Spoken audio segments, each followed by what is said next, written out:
Newcastle. It is great to be here. It would be even better if I was sitting down there with you in the dark. But anyway, no worries. Now look, I just want to say you don't need to feel bad if you don't find anything funny in my presentation tonight. Because I'm a frog ecologist. And that means, I can tell you're an educated crowd because you know what a frog is. But what that means is I'm really used to the sound of crickets, so don't stress about it too much. Now, my name's Callen, and I work at the University of Newcastle. And I want to tell you a bit of something that's been keeping me up at night for the last 10 years. What the fuck has happened to Kermit and his grandmates? Seriously, Kermit is the oldest living frog in the world, and arguably the most screwed up. I mean, he dates a pig, right? If Kermit and Miss Piggy had babies, they'd be called figs. And unfortunately for Kermit, he had several chapters of homelessness in his life. So let me give you a bit of Kermit's backstory. Frogs are the biggest losers in the current extinction crisis. Now, all credit to us. As humans, I think we've worked really, really hard on easing the housing crisis for wildlife. Mostly by getting rid of them. Because the more of us there are, the less of them exist.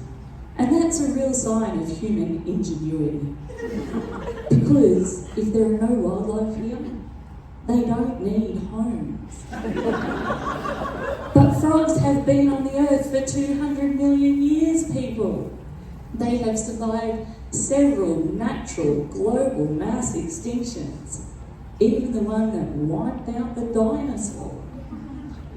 They have survived environmental changes for about 144 million years longer than we have. And now Kermit is struggling, and we don't think we need to do anything about that. I think we need to pay a bit more attention. Because frogs are way more resilient than humans, right? They can live in the cesspit of our humanity. So the point is that human society, would be not so great without frogs, okay? Because they are the essential workers of our environment. Let me give you an example. If you were a woman in the 1950s and you needed to know if you were in the family way, you were going to have to take a serious leap of faith and let someone inject your urine into a frog to find out. And just before the frog extinction crisis ramped up, we made a fascinating discovery. That actually, some frog species had skin secretions that were more powerful than morphine. And frog legs, they're still on the menu. I don't eat them, but I don't judge.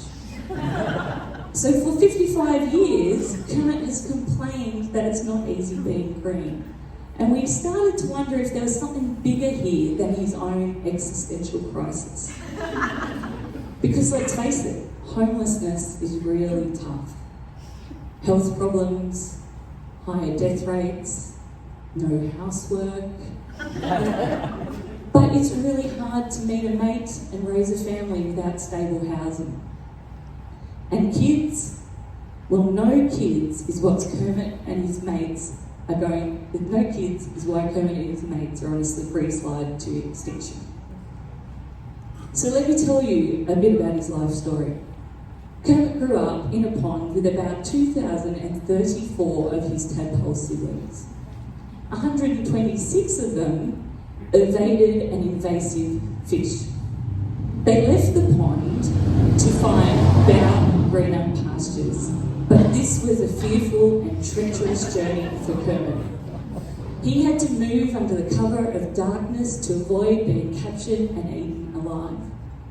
He played many games of Crossy Road, leaping over about 57 of his sibling carcasses because they didn't pause when the traffic came. In the end, he made it to his new pond just before his first birthday and promptly got a chytrid infection. Now, chytrid is a little bit like COVID.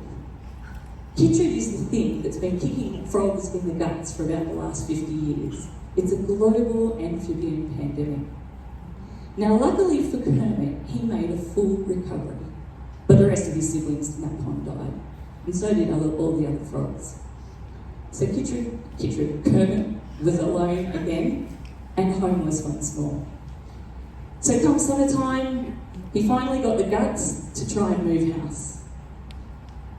But all that happened was when he jumped out of the pond, he was surrounded by endless dry and abandoned ponds thanks to climate change. So the post-apocalyptic landscape that frogs lived in is really challenging for them. And part of my job is to try and fix that. So how do I do that? I mean, I'm just an ecologist. And what does that look like? It doesn't look like this. I'm not a superstar. I don't own a zoo. And my research is not a family affair. I don't even wrestle crocs. But, you know, I have death rolled a small child in the middle of the night to give them Denizen, so same thing. I also asked my biggest fan club how they would describe my job. And it's clear that I need to spend way more time with my children. Worse still, they were much more impressed with what my colleague did to even remember what it was that I did. So let me tell you, what I really do is jump about in muddy puddles late at night, catching frogs and checking their health, and also measuring the quality of the environment they live in. So this is my workplace, because frogs are easier to catch at night, even more so after rain, when the air is really thick with insects. Yum-o. And most of my working life is spent playing really a game of Cluedo. So I go to where the frogs are, I go to where the frogs were, and I go to where the frogs might be, and I try to work out the crime of population decline. So if I had to give you an image of me as a scientist, it might be something like this. So I'm the Einstein of swamps. And don't I make my parents proud? I actually asked the AI image generator to combine Einstein and Princess Fiona, but that was the week before International Women's Day. Maybe we've fixed it. I want to make it clear to you that the perpetrator in my game of Cluedo is never Reverend Green in the kitchen with a candlestick, but sometimes it's the Prime Minister in the State Forest with a bulldozer, or some random in the crowd without a mask, and heaven forbid Donald Trump in the White House with a pen. We have fragmented our habitat, our landscapes are ravaged by disease, and climate change is a killer for our frogs. So I try to turn landscapes of regret into safe spaces for our frogs again. What I have to remember is that the landscape threats that we have for frogs are now going to exist in perpetuity in our environment. Just like an onion, every swamp now has layers. Layers of shit. It's just a matter of how many. Pandemics, pollution, predation. Kermit's complaints were wildly prophetic. So for each of the species I work with, I have to crack the code of their crime. I have to peel back the layers of complexity and minimise the curses of get out of my swamp. Then I try to create a habitat where we provide protection from at least one threat. In human society, we call this social housing. In science, we call it ecological refuges. So, for the cost of a few muddy puddles, I can improve housing options for literally hundreds and hundreds of frogs in an increasingly competitive rental market for less than the cost of a granny flat. Go me! Check out this guy. He chose to date his sister. To be fair, there weren't too many options, but his babies aren't so healthy, and climate change has actually meant his nursery is now permanently unavailable. So we try to create more permanent water bodies closer together with vegetated corridors for late night rendezvous in the moonlight. I may also try to teach him Tinder. And this beautiful girl, she used to be the boss of nearly every pond and every swimming pool.